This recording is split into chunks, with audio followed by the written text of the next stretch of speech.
सुप्रभात मेरे प्यारे विद्यार्थियों। आज हम हिंदी व्याकरण का अध्याय 6 लिंग शुरू करने जा रहे हैं। तो चलिए शुरू करते हैं पाठ को। माली फूल तोड़ रहा है। मालिन फूलों की माला बना रही है। शेर दहाड़ रहा है। शेरनी अपने बच्चों को प्यार कर रही है। तो इन वाक्यों से हमें पता चलता है कि ये शब्द दो प्रकार के हैं। माली व शेर पुरुष जाति का तथा मालिन व शेरनी स्त्री जाति का ज्ञान करा रहे हैं। पुरुष जाति व स्त्री जाति का ज्ञान कराने वाले शब्द लिंग कहलाते हैं। अब हम इसकी परिभाषा को देख लेते हैं। संज्ञा शब्द के जिस रूप से यह ज्ञात हो कि वह पुरुष जाति का है या स्त्री जाति का, उसे लिंग कहते हैं। लिंग के भेद। लिंग के दो भेद होते हैं, पुल्लिंग और स्त्रीलिंग। जैसे मोर नाच रहा है, अध्यापक पढ़ा रहे हैं, कुम्हार बर्तन बना रहा है। इन वाक्यों में मोर, अध्यापक तथा कुम्हार पुरुष जाति का बोध करा रहे हैं। ये पुल्लिंग शब्द हैं। अतः इसकी परिभाषा क्या होगी? जिन शब्दों से पुरुष जाति का बोध होता है वे पुल्लिंग कहलाते हैं और ये शब्द संज्ञा के होंगे। आगे हम देख लेते हैं स्त्रीलिंग।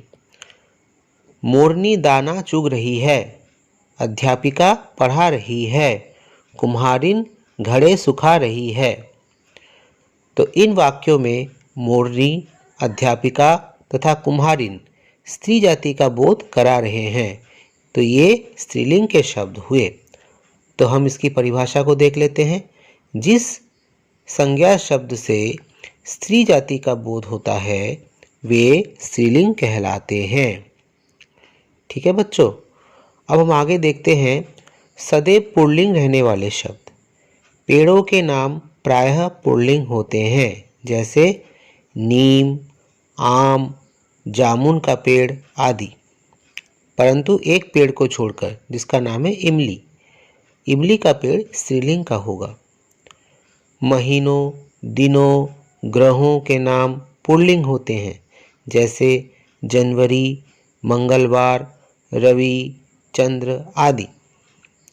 पहाड़ों, समुद्रों व देशों के नाम प्रायः पुल्लिंग होते हैं, जैसे हिमालय, प्रशांत महासागर, भारत, जापान आदि।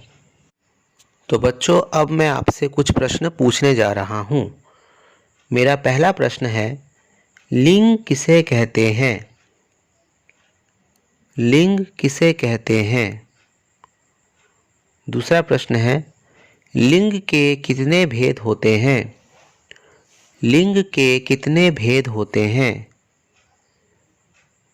तीसरा प्रश्न है, स्त्रीलिंग शब्द किसे कहते हैं? उदाहरण देकर समझाइए। स्त्रीलिंग शब्द किसे कहते हैं? उदाहरण देकर समझाइए। चौथा प्रश्न है, पुल्लिंग शब्द किसे कहते हैं? उदाहरण देकर समझाइए। पुल्लिंग शब्द किसे कहते हैं? उदाहरण देकर समझाइए। और पांचवा प्रश्न है, सदैव पुल्लिंग रहने वाले शब्द कोई 5 लिखिए। सदैव पुल्लिंग रहने वाले शब्द कोई 5 लिखिए। तो ये 5 प्रश्न मैंने आपको दिए। इन प्रश्नों के उत्तर आप अपनी कॉपियों में, व्याकरण की कॉपियों में लिखिए। ठीक है, तो तब तक के लिए आप लोगों को शुभकामनाएं और बहुत बहुत धन्यवाद।